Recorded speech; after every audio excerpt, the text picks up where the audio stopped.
But now, this is one of the questions that I got from one of the followers there. hmm He's like, please ask this one. I'm like, okay, I will ask this one. hmm So, can speaking confidence actually be trained, or is just personality? God damn, yes, it can. Absolutely. And dare I say it, I've created a 12-week program to do exactly that. Wow. So I promise to take any nervous speaker and all the different aspects of speaking, different situations, different uses, different purposes, and give you the tools, the techniques, the strategies to deal effectively with each of these situations. You've got to then go out and do it. I can't just tell you this isn't buy a book, read it, and hope. Yeah. I'm going to give you homework, so to speak. You're going to come back and say that went this happened, that happened. Okay, well let's tweak it. Let's do this, and you're going to practice in the sessions with me. But absolutely, if you have the techniques and the strategies and the skills to do something well, you're going to become confident at that thing. And the more you practice, the more you're going to be confident in that thing. Absolutely. Any nervous person, I'm brilliant with nervous people. I love nervous students. They're always nervous students have always been my favorite. Not the nervous ones who are happy to stay nervous, but the nervous ones that see me and think there's hope here. And that's when you make that connection. And sometimes Yeah. it happens very, very quickly. I make miracles happen with those people. I love nervous people because I can connect with them. And you know why? I was thinking about this the other day. I am that nervous person. I am that person that has prayed my whole life for someone to notice my need and reach out a hand and walk beside me. And I know what it's like not to have that support. So when I see someone like that, my empathy just goes off the Trigger. scale. Exactly. And and we connect. I've connected with people, with students so quickly. And that instant you're looking at each other in the eye and you think, we're gonna have a great week. We're gonna have a great couple of weeks. We're gonna make really good things happen because they see in me someone they can trust Yeah. to help them, to look after them. And I see in them someone who wants that, who needs that. And that's it. And then just brilliant, amazing things happen. So what you're doing is Nobody, just taking advantage of other person's weaknesses and have it as your main strength. Take that weakness yeah, I and think now take so. it That and now empower it. I I am at my best when someone lets me help them, Yeah. wants my help. I absolutely I just come to the fore. I I was thinking when I was doing drama lessons when I was 15 years old, and everybody was out the front doing their acting and their, 15-year-old GCSE Yeah. acting stuff, I was always the one who wanted to be in the control room. I was the one playing the music, putting the makeup on, doing the lights. And I wasn't doing that because I was shy about acting. I was doing that because that's where my thrill was. I have always loved to be in that supporting role. When I worked on the building sites, I was a great labourer. If I was working with a boss and say he was laying a patio, he would reach behind him and ask for a hammer. I already had it in my hand because I loved anticipating the fact that he needed a hammer in a minute. I've always just loved being in that supportive role. And when I get a nervous person in front of me, I love supporting them in being better and braver and Yeah. doing the thing, whatever that might be that they want to do. And nowadays, for me, that's speaking and communicating In the end, fearlessly. it's about, yeah, that's all about communication, one, and the other one, fearlessly. Exactly. Yeah, What's absolutely. what's the worst thing that actually can happen if you make a mistake? I mean, that's not actually bring Yeah. you a death penalty. I mean, no, right? But you Yeah. mentioned actually these type of things like you use that. You use this person weakness to make it like a their own power later. Yeah. And Yeah. what happened then?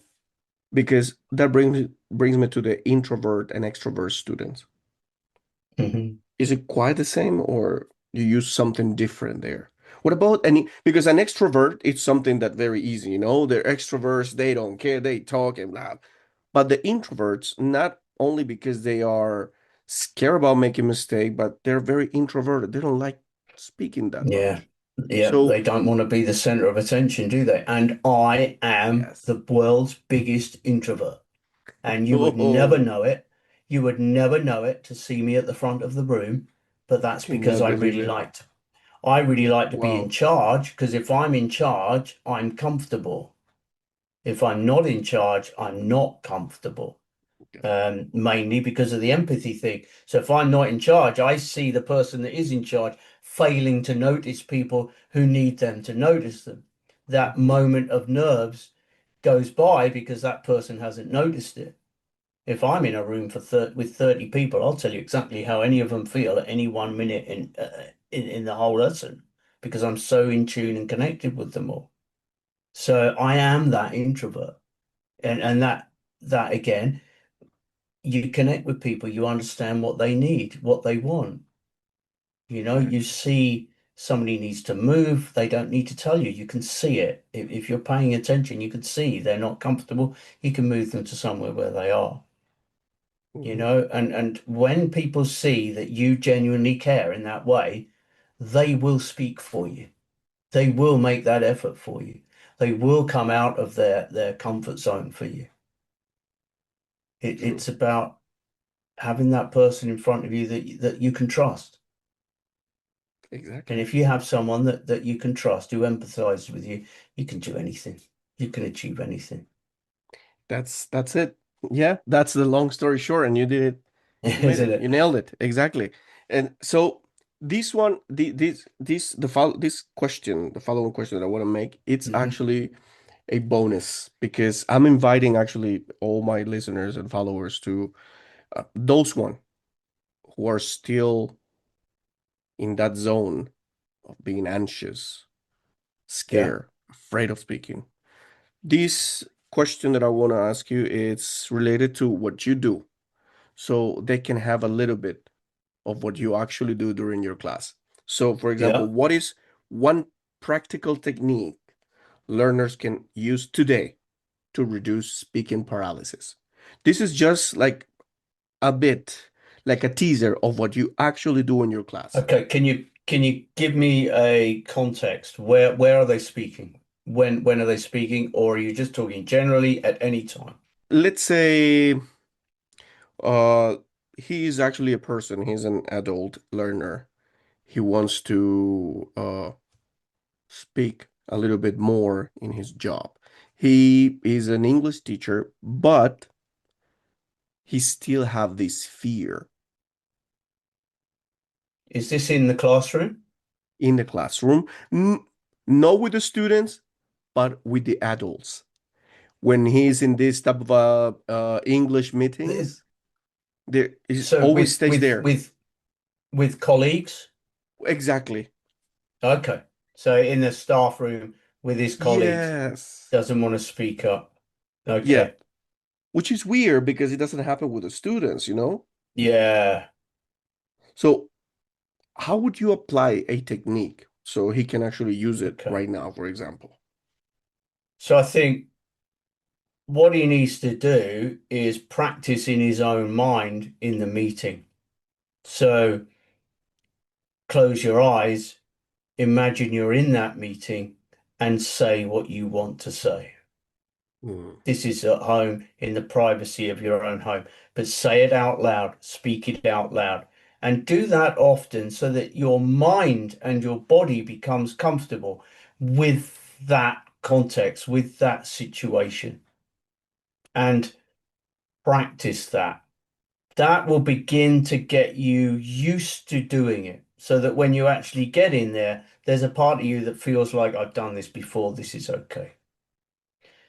Another thing I do once you got into the room is reframe it from, what are you thinking of? Oh, I'm too scared to talk. I don't know what I'm talking about. All those negative thoughts that we have, Mhm. change that to I have a contribution to make here. Mhm. I can help these people with this. I know something they need to know. My eternal English tagline is you've got something important to say. We want to hear it. And everybody has something important to say, and we all want to hear it. So if Yeah. you're in that meeting, reframe your thinking.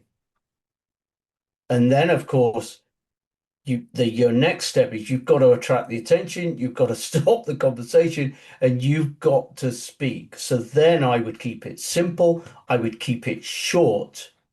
While you've been waiting, I would have thought about what's my main point I want to make, maybe two more key points that I want to add to that or to reinforce it.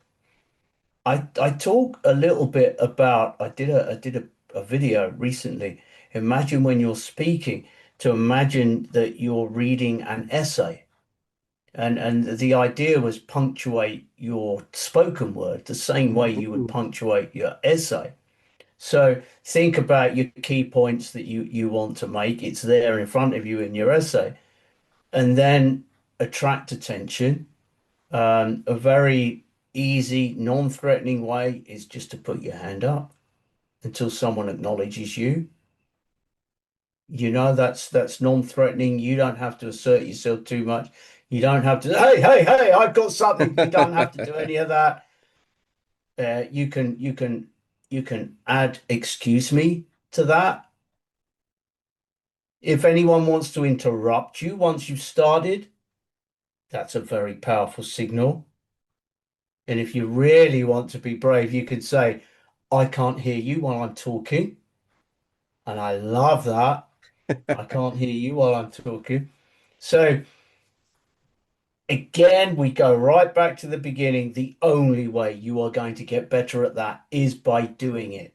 So if this is happening to you regularly and maybe you're having daily meetings or weekly meetings, make a point of speaking in the meeting something that doesn't matter. So something that's not important to you, not that important to anyone else. I agree with that. Well said. I like that. Yeah, nice point. Little things that you can interject into the conversation that doesn't really matter. Nobody's going to turn their attention on you, but everybody is going to notice that you're being positive and supportive. And you're going to notice that you are speaking in that meeting. Yeah. And then you start building into that. Someone might turn around one day then and say, why do you think that? Or somebody's going Yes, to say, what do you think, Joe? And then you exactly. can join in and you can say your part. You don't have to give a speech. You can keep it short. You can keep it sweet.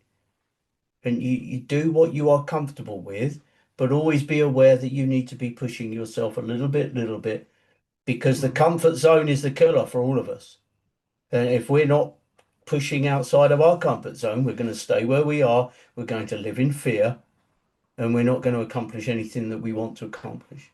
Yeah, We've got to keep pushing, keep pushing, keep pushing. It doesn't have to be a big push. Just take that one little step outside every time we feel comfortable enough to do it. true. Today's the day. I'm going to step out. I'm going to say something. That's what I would say to that person. That's I think that nailed it. I mean, for sure he's gonna be very happy. But if you all of you would like to actually have a little bit more of this is just like the tip of this Absolutely. impressive work that you do actually here. So anyone there, I really encourage everyone to contact John because this is something that you recognize, you see a person when actually works for passion. And this is what I can actually see here because Yeah, thank you uh very much. That means a lot this to is me. something, and yeah, and I gotta be very honest because one of the biggest problems sometimes that people have when learning a second language is teachers. Interestingly, Yeah. teachers are Yeah. the first ones actually to be like the first obstacle for these students. And most of them actually make mistakes unintentionally. It's not Yeah. that they want to feel make students feel bad or not heard or something, but they are the ones who actually make Again, students it's a more stressful afraid of speaking. environment. Yes, Being a teacher is a stressful thing to do. true. And to keep it together with a room of 15 or whatever students every day, Hi, and my name's John Freeman. I'm an English language and communication coach. I support non-native speakers, mainly in the UK, with their communication and language needs. I'm the creator of Speak for Success, a 12-week one-to-one coaching program guaranteed to make anybody comfortable in any situation by teaching them techniques and strategies that they can use in high pressure situations. So instead of when the spotlight hits you and the nerves kick in, you could be confident and speak with clarity and precision. You can find out more about me by going to eternalenglish.co.uk. and not to make any mistakes at any time. It's impossible. We're all human, aren't we? Mistakes get made. And I think that's really one of the most important things a teacher can say is, hey, I make mistakes too. Look at me. Exactly. And I'm sorry I said that to you yesterday. That I know that didn't help you. Let's change that today. Exactly. Yeah, the power of language. Sometimes teachers Mm. are a little bit, I don't know if the words maybe is too strong, but I would say arrogant sometimes. We don't actually just accept that we make mistakes. Sometimes it takes us to that point sometimes, but what you're saying is something really powerful as well. So your advice to those teachers, what would you tell them? Because they are in a class, 15 and sometimes even 50 students. Yeah. Imagine those teachers, 50 students in a class. Each kid is a different world. Most of them learn in different ways.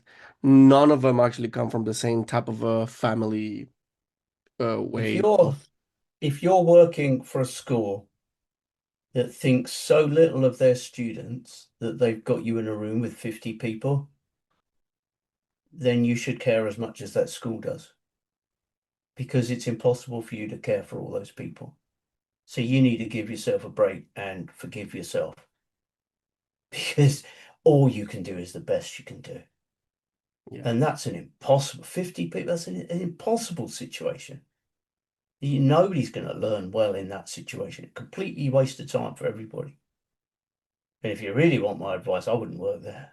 You can't work with that. Honestly, I don't know how they cope in secondary education in the UK when they've got 35 odd students in a class. wow.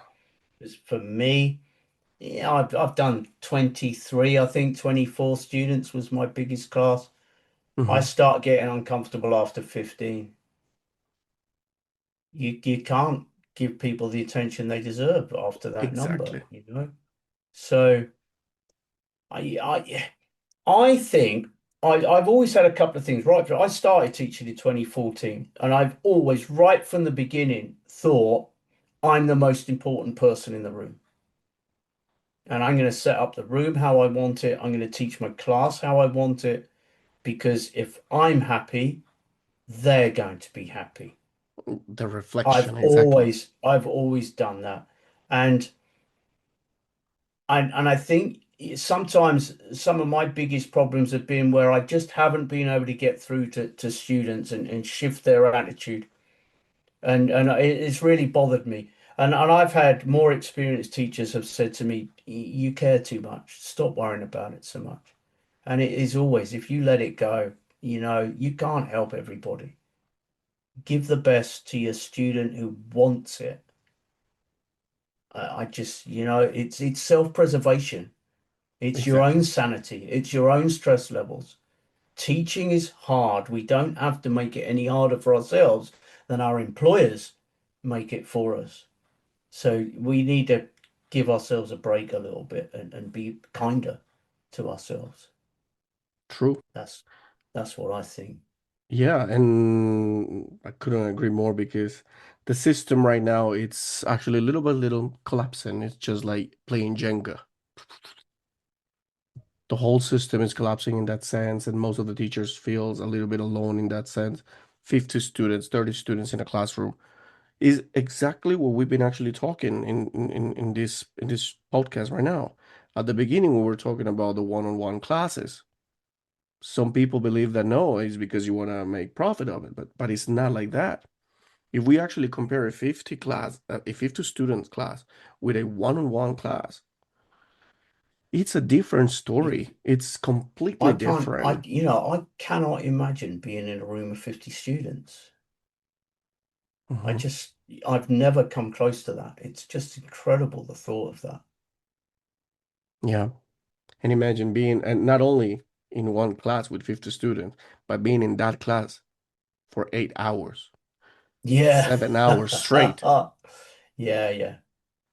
That I changes everything. found, I worked in Spain for 5 years Mm. and I've worked in UK for 4 years, 6 years now.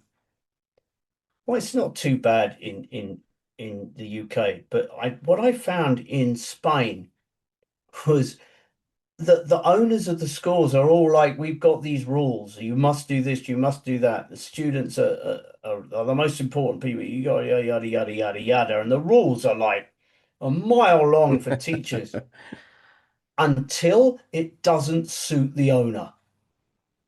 Exactly. Until something happens where that becomes inconvenient for the owner, and suddenly it's don't worry about it. And it just goes completely out the window. And I hate that kind of bullshit Yeah. from people. I don't do bullshit. If you care about a student, this is my empathy thing. If you care about a student, bloody care for them. Don't let it all go out the window just because it's inconvenient for you, and look after your teachers, treat them bloody properly. I worked for some great schools, but I also worked for some awful people when I was in Spain. It just horror stories of these people. Yeah. I worked for one woman. She would start off with 15 new teachers. She had three schools. She would start off with 15 new teachers at the beginning of the term, September. By the end of the year, she'd have none of them left because she'd sacked them all. For ridiculous reasons, she would just turn up on a Friday morning with your papers because she didn't like something you did, something you said. Wow. Yes, Wow. she'd stand outside your door listening to you teach. Terrible, terrible woman, That's horrible what woman. actually make it even worse for the students. That's why we have actually teachers like you that can actually help one-on-one students because that's exactly the pressure that we have. That's exactly the Yeah, pressure that is not allowing students to learn properly. It's not only the fact that you're surrounded by 50 students for 6 hours straight, but it's also the fact that as a teacher, nobody's taking care of you, and of yeah, course, we're humans. This yeah, is yeah. a tick tock, Even tick tock, clock's the the ticking. It's a the, matter of the time. education system in the UK now, in the schools and the colleges, there is just so much paperwork for the teachers to do now. It's all background stuff, more and more work that's not teaching Yeah, because they're just not respected the way they should be. true. Without teachers of all sorts, where would we be? Teachers are just the most vital people, and a good teacher really has an influence on a person, on a True. student, on a kid. They're just the most important people ever. Hmm. And we, True. we need to treat them better. Yeah, and that's exactly what the movement here in this podcast. Yeah, I always ask these type of questions to all the guests because it is part of it. We are actually care about our students. We want students to succeed. We want students to come out of that bubble of fear and step Yeah, up yeah. and learn and come on. That's what we want. But sometimes the system, instead of like helping us, just pushing us down. No, no, you're not. No, no, no, no. But if it's Yeah, good for yeah. them, it's not a problem. Can I ask you, have you noticed a difference since COVID in students? And I'll tell you why I ask, because this is something that's shown up for me. So before COVID, when I finished a class, so if I taught, summer school or something, so I've taught them for 1, 2, 3 weeks. Every student in the class would want to, when I gave them their certificate, they would want to have their photograph taken with me. And now nobody wants their photograph taken with me. And these kids we're doing now, so if you look, I've just done 16-year-olds. So they'd have been about 12, 11 around COVID time. Yeah. And I think it's really affected them. And that's what I notice is the photograph. Nobody wants to take their photograph with the teacher anymore. There's that Oh. separation. They're not connecting so well with the teacher as they Mm. used to. I think Do you that's what notice that? actually, yeah, yeah, yeah, yeah, you're right. Because what happens is that COVID just locked them up there. They're just Yeah, locked in there. absolutely. And Isolation for so totally, long, yeah, wasn't it? they totally forgot about how to socialize or how Yeah, to yeah, communicate properly without being afraid of. yeah. Yes. Really, really notice the difference. And shyness in the classroom since then. So, Hmm. they don't want to speak in public now. They'll speak to you one to one, but they won't speak to the class anymore. Things like Yeah. that. COVID generation, isn't it? Yeah. Sad thing. And well, it's like that. And what we can do is just keep moving forward. And your Keep job, supporting, yeah, and keep supporting, help keep these kids encouraging. Yeah, yeah, through. absolutely. So it's been a great, great time actually with you here in this Oh, episode. thanks, Mike. It was You really have good actually fun. enlightened us the path to many of us. Oh, And well, thank please, you. I would you hope like so.